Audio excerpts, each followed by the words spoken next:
అందరికీ నమస్కారం.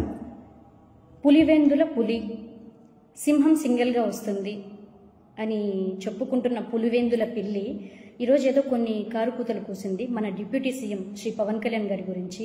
నేను ఒకటే ప్రశ్నిస్తున్నా ఆ పులివెందుల పిల్లిని, జగన్మోహన్ రెడ్డి గారిని.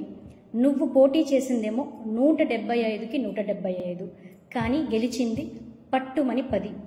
అంటే నీకు వచ్చిన సీట్లు 6%. కానీ జనసేన పోటీ చేసింది 21, గెలిచింది 21. అంటే 100% స్ట్రైక్ రేట్తో గెలిచిన పార్టీ జనసేన పార్టీ, మా పార్టీ. నీలాగా తండ్రి పేరు చెప్పుకొని, తండ్రి శవం దగ్గర పెట్టుకొని, తండ్రి శవం ముందు సంతకాలు ఎమ్మెల్యేలతో సంతకాలు సేకరించి బాబాయ్ చావుని, తండ్రి శవాన్ని వాడుకొని సీఎం కాలేదు, రాజకీయాలు చేయలేదు పవన్ కళ్యాణ్ గారు. ఈరోజు దేశంలో ఎక్కడికి వెళ్ళినా ఏ నలుమూలైనా చెప్తారు పవన్ కళ్యాణ్ గారు దేశంలోనే ద పొలిటికల్ గేమ్ చేంజర్ అని చెప్తారు. ఈరోజు నీ పరిస్థితి ఎలా ఉందంటే, అయ్యా నాకు ప్రతిపక్ష హోదా ఇవ్వండి, బాబు నాకు ప్రతిపక్ష హోదా ఇవ్వండి అని అడుక్కునే పరిస్థితికి దిగజారిపోయావు. నీకు మా పవన్ కళ్యాణ్ గారిని విమర్శించే నైతిక అర్హత లేదని చెప్తున్నాం జగన్మోహన్ రెడ్డి. ఈరోజు దేశంలో ఎన్డీఏ ప్రభుత్వం ఉందంటే దానికి ప్రధాన కారణం శ్రీ పవన్ కళ్యాణ్ గారు. నీకు పవన్ కళ్యాణ్ గారికి నక్కకి నాగలోకానికి ఉన్నంత డిఫరెన్స్ ఉంది, అంత తేడా ఉంది జగన్మోహన్ రెడ్డి.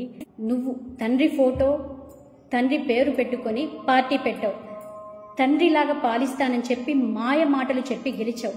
ఆ వైఎస్ఆర్ నీ పేరు ముందు కానీ, నీ పార్టీ పేరు ముందు కానీ వైఎస్ఆర్ అని తీసేస్తే మా ఇంట్లో కూపర్ కాదు కదా, వీధి కుక్కలు కూడా నిన్ను తేకవు.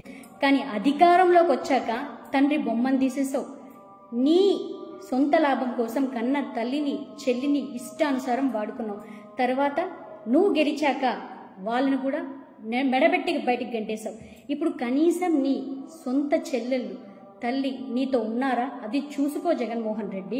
నువ్వా మా పవన్ కళ్యాణ్ గారిని విమర్శించేది? నీకు గత ఎన్నికల్లోనే ప్రజలు చాలా బుద్ధి చెప్పారు. 175కి 175 నిలబెట్టి 11 స్థానాల్లో నేను నిలబెట్టారు. అయినా నీకు బుద్ధి రాలేదు.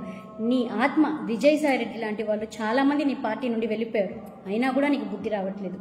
అసలు నీకు ఈ రోజు నీ పరిస్థితి, ఈ పరిస్థితికి రావడానికి కారణం ఏంటో అసలు ఒక్కసారి నువ్వు ఆత్మవిమర్శ చేసుకున్నావా? ఒక్కసారి ఆత్మవిమర్శ చేసుకో. నువ్వు ఇలా 11 సీట్లలో పడిపోవడానికి కారణం ఏంటో కనీసం అద్దం ముందు నిలబడి ఒక్కసారి ఆత్మవిమర్శ చేసుకో. నువ్వు మా పవన్ కళ్యాణ్ గారిని వ్యక్తిగతంగా విమర్శించి టార్గెట్ చేస్తేనే నిన్ను, నీ పార్టీని చెప్పిన మాట ప్రకారం పవన్ కళ్యాణ్ గారు అత్తపాతాళానికి తొక్కుతా అని మాట ఇచ్చారు. ఆ మాట ప్రకారం ఈరోజు అలా ఉన్నావు.